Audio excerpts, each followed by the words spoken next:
ആയിഷ ലാക്കപ്പിലായി ഇന്നലെ പോലീസുകാരാ യുവതിയെ കൊണ്ടുപോയതു കണ്ടു ഞങ്ങൾ. പട്ടണം ചുറ്റിത്തിരഞ്ഞെത്തിയ പള്ളിക്കൂട കുട്ടികൾ അറിയിച്ചതാണു പിറ്റേന്നീ വാർത്ത. ആയിഷ മിന്നൽ പിണർ ചുറ്റുകൾ മറിഞ്ഞെന്നിലായിരം പൽചക്രങ്ങൾ തിരിഞ്ഞു തലച്ചോറിൽ. ചിന്തകൾ ചൂളം കുത്തിപ്പാഞ്ഞുപോയി ചോദിച്ചു ഞാൻ, എന്തിനാണ് പെൺകുഞ്ഞിനെ ജയിലിൽ കയറ്റുന്നു? ഓതിനാരവർ പെറ്റ കുഞ്ഞിനെ ഞെക്കിക്കൊല്ലും പാതകികളെ പിന്നെ പാലൂട്ടി പുലർത്തണോ? കളിയിൽ കണ്ണിട്ടൊന്നു പൂറിയാൽ കൂടുകൂടെ കരയും പൂ പോലുള്ളൊരാ പിഞ്ചു ഹൃദയത്തിൽ തന്നിളം ചോര കുഞ്ഞിൻ ചേതന മാന്തിക്കേറി കൊന്നു മൂടുവാൻ പുരം പല്ലുകളെന്നുണ്ടായി. ആയിഷയുടെ കഥ കേൾക്കണോ നിങ്ങൾക്കെന്റെ വായനക്കാരെ? ഞാനും നിങ്ങളും ഞെട്ടിപ്പോകും.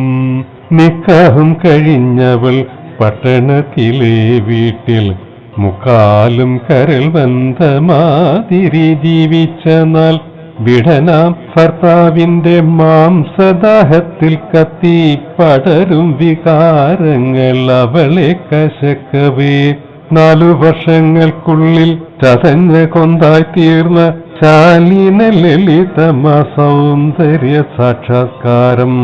4 വർഷങ്ങൾക്കുള്ളിൽ ചതഞ്ഞ കൊന്തായി തീർന്നു ശാലീന ലളിതമാ സൗന്ദര്യ സാക്ഷാത്കാരം. നിർവികാരനായി തന്നെയാവിടനവളെയും ഗർവിന്റെ കൈ ചൂണ്ടിക്കൊണ്ടകലെ പുറം തള്ളി. 6ഓളം യുവതികൾ കേട്ടു ഞെട്ടിയ ശബ്ദമായിഷ കേട്ടു പിന്നെ മൊഴിച്ചൊല്ലി ഞാൻ പെണ്ണേ. 6ഓളം യുവതികൾ കേട്ടു ഞെട്ടിയ ശബ്ദം ആയിഷ കേട്ടു നിന്നെ മൊഴി ചൊല്ലി ഞാൻ പെണ്ണേ.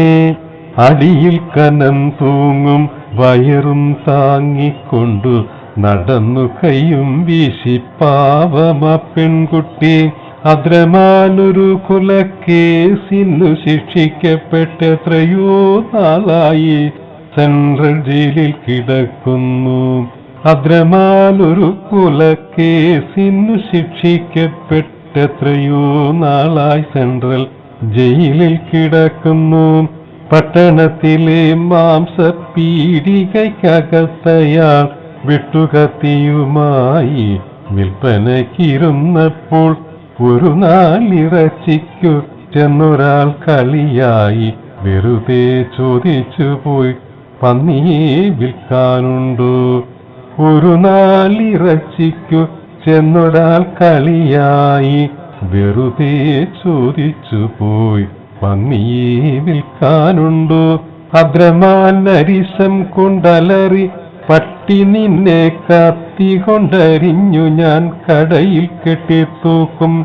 രക്തമാംസങ്ങൾക്കുള്ളിൽ ക്രൂരമതത്തിന്റെ ചിത്തരുകാണുക്കളുമായി അവർ തമ്മിൽ തല്ലി.